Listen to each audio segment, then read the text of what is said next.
From JBS Studios in Greater New York, this is the JBS News Update with Teisha Bader. I'm Teisha Bader with the JBS News Update for Friday, December the 7th, 2018. We open with more on the vote yesterday at the United Nations to condemn terror group Hamas, which, despite its failure to be adopted, Israel is viewing as a win in many respects. As we reported to you yesterday, the resolution, which was drafted by the United States, received a 87 to 57 majority in the UN General Assembly, but because of a last-minute demand that the resolution needed to be passed with a 2/3 majority, fell 9 votes short of being adopted. Just before the vote, a resolution was presented by Kuwait on behalf of several Arab states, with some say pressure from the Palestinians, demanding the 2/3 majority. A vote on that was approved 75 to 72. U.S. Ambassador to the UN Nikki Haley called the demand an absolute double standard, noting that no such demand was made last week when the UN passed 6 resolutions condemning Israel. After the outcome, Israeli Prime Minister Benjamin Netanyahu thanked Haley and the U.S. and emphasized the sweeping majority that voted in favor. He wrote, while it did not achieve a 2/3 majority, this is the first time that a majority of countries have voted against Hamas.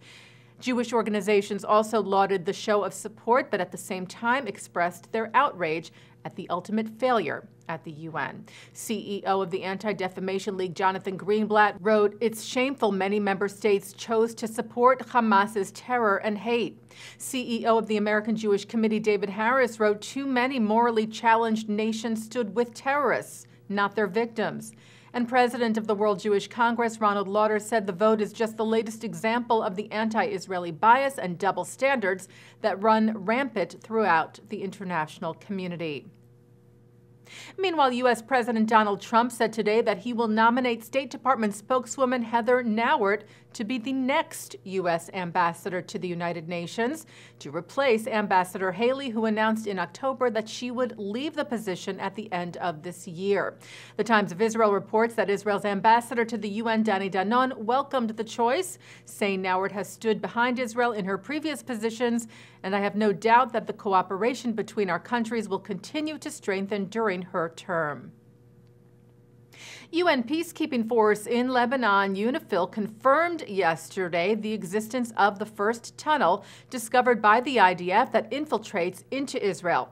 This after they took part in an IDF tour of the site in northern Israel. UNIFIL released a statement saying, based on the site inspection, UNIFIL can confirm the existence of a tunnel at the location.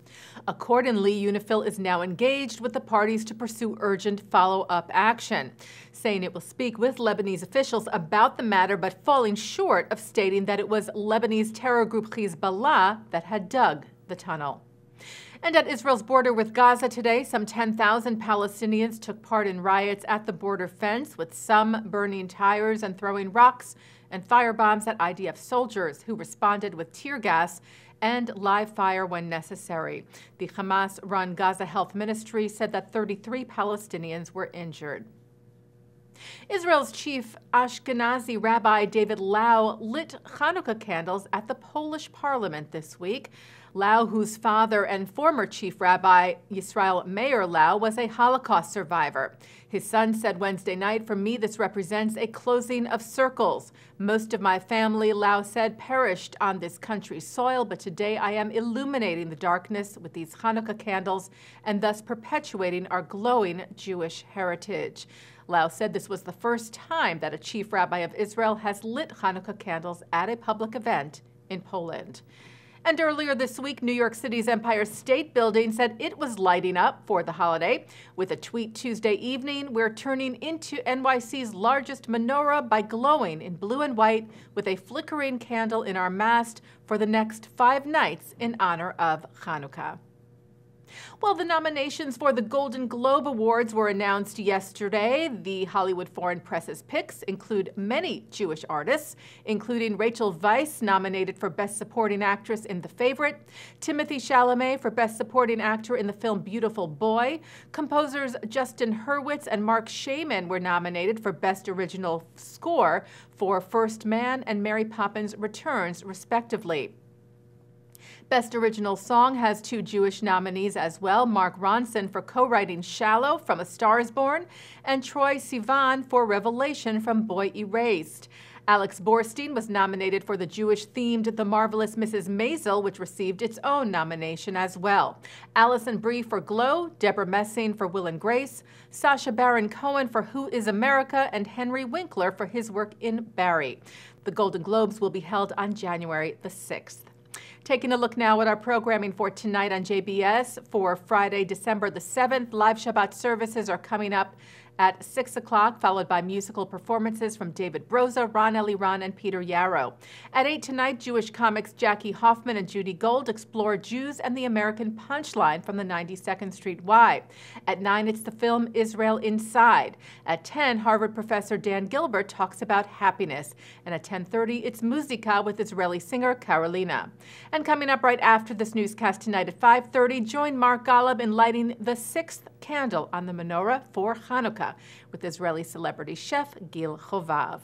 And that's the JBS News Update for Friday, December the 7th, 2018. I'm Teisha Bader. Shabbat Shalom and Chag Sameach.